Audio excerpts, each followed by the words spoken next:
Hi நண்பர்களே! இன்றைக்கி morning பிரேக்ஃபாஸ்ட்க்கு என்ன பிளான் பண்ணலாம் அப்படின்னு பார்க்கும்போது, தோசை தான் பண்ணேன். அதுக்கு சாம்பார் வச்சேன். ஸோ மதியானம் லஞ்சுக்கும் சேர்த்தே வச்சுட்டேன். அதிகமாக வச்சாச்சு. டிஃபன் சாம்பார் இல்லை, லஞ்சு சாம்பார் தான். ஸோ 2 தோசை போட்டு மார்னிங் பிரேக்ஃபாஸ்ட் முடிச்சாச்சு. ரொம்ப பசியாக இருந்துச்சு. அதனால் நான் கடகடன்னு தோசைக்கு சாம்பாரை வச்சு சாப்பிட்டேன். ஸோ மதியானம் லஞ்சுக்கு என்ன பிளான் பண்ணேன்னா, சாம்பார் இருக்குது. சைட் டிஷ்க்கு இந்த சுண்டக்காய் தொகையல் பண்ணலாம் அப்படின்னு சொல்லிட்டு சுண்டக்காய் நேற்று வாங்கின்னு வந்தேன். ₹10 தான் அது. சுண்டக்காய் தொகையல் பண்ணலாம்னு சொல்லி நான் ரெடி பண்ணிட்டேன். முதல்ல சுண்டக்காய் எடுத்து வாஷ் பண்ணிவிட்டு 2 2 கட் பண்ணிக்கணும். அப்போ தான் அது வதங்கும் நல்லா. ஸோ நல்லெண்ணெயிலே நல்லா வதக்கிட்டேன். நல்லா வதங்கினப்புறம் ஏன்னா அந்த கசப்பு தன்மை போகணுன்றனால நல்லா வதக்கணும். அதை வதக்கி எடுத்துகிட்டு கடலப்பருப்பு அதையும் நல்லா ரோஸ்ட் பண்ணணும்.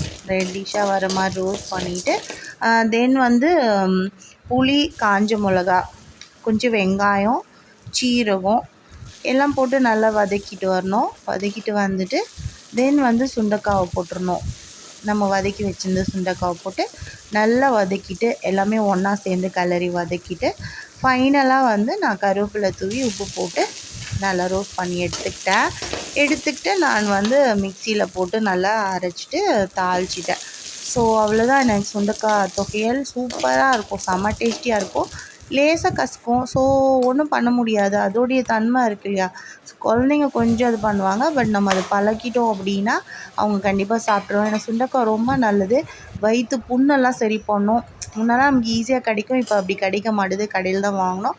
ஆனாலும் நம்ம செஞ்சோன்னா சூப்பராக இருக்கும். லேசாக கசப்பு தன்மை இருக்கும். அதில் கொஞ்சம் நல்லெண்ணெய் எக்ஸ்ட்ரா ஆட் பண்ணிட்டோன்னா அதுவும் இருக்காது. ஸோ மதியானம் லஞ்சுக்கு நான் சாம்பார் வச்சுட்டு மாம்பழம் அதையும் வச்சுக்கிட்டு தென் இந்த சுண்டக்காய் துவையல் தான் வச்சேன். நீங்கள் என்ன சாப்பிட்டீங்கன்னு கமெண்ட் செக்ஷனில் கமெண்ட் பண்ணுங்கள்.